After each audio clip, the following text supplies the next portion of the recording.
शहरियत तरमीमी कानून NRC और NPR के खिलाफ मुल्क भर में एहतजाजी मुजाहरों में दिन ब दिन शिद्दत आती जा रही है।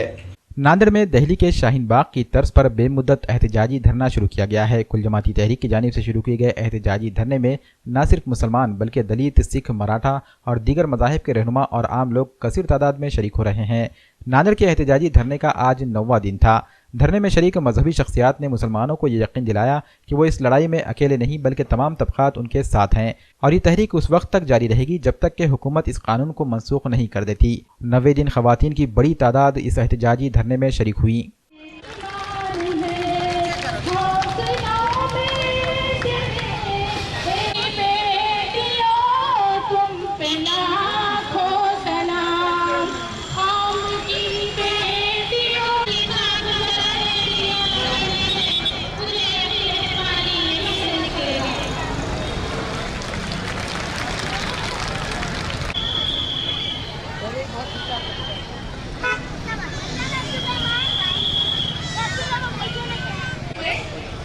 सबसे पहले मैं आपका सबका शुक्रिया अदा करना चाहती हूँ, मुझे यहाँ पे बुलाया।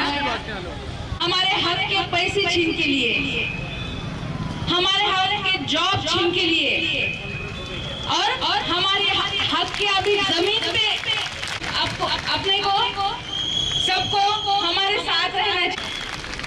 आप सबको मिलके इतनी बड़ी मंदी नहीं आई थी। अभी ऐसे जो विषय ये जो NRC CA का जो बिल है ये मोदी सरकार बीजेपी ने वापस लेना चाहिए। अगर लेते हैं तो हमारे मुस्लिम भाइयों के लिए, हम सभी जाति धर्म के लोग हमारे मुस्लिम भाइयों के साथ में हम भी रास्ते की लड़ाई लड़ने के लिए तैयार हो चुके हैं। बाबा साहब का संविधान आज खतरे में है।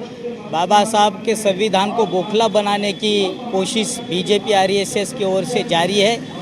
ये अलग अलग कानून बना करके एक ना एक दिन मनुवाद को लाना चाहते हैं और जो मनुनीति कहती है ब्राह्मण को सबसे श्रेष्ठ समझना चाहिए, उसके बाद क्षत्रिय है, वैश्य है और शूद्र है। बाबा साहब अम्बेडकर ने 1927 में यह मनुस्मृति को दफना दिया था, जलाया था और फिर से ये बीजेपी RSS वाले इस मनुस्मृति को लाना चाहते।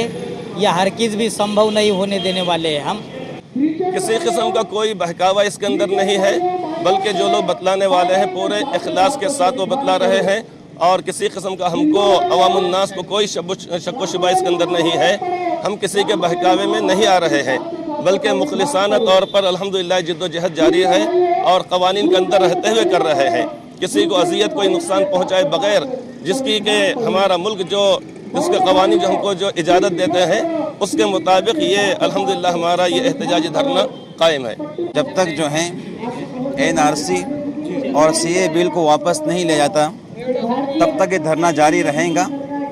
जो हर हिंदुस्तानी का आईनी हक़ है, जो हक़ छीनने की कोशिश की जा रही है, जब तक हक़ हमको अपना वापस नहीं मिलता है धरना जारी रहेगा। हुकूमत वक्त ने जो है यहाँ पर इस मुल्क में बसने वाले तमाम इंसानों बतौर ख़ास मुसलमानों के ख़िलाफ़ जो कानून बनाया है उस ताल्लुक़ से मुसलमानों में और आम सिख और तमाम दीगर तबक़ात में एक बेचैनी महसूस की जा रही है कि जब तक ये बिल वापस नहीं लिया जाता है, ये कानून ख़त्म नहीं किया जाता, उस वक्त तक हम मजबूर हैं रोडों पर आने के और हुकूमत के ख़िलाफ़ आवाज़ बुलंद करने।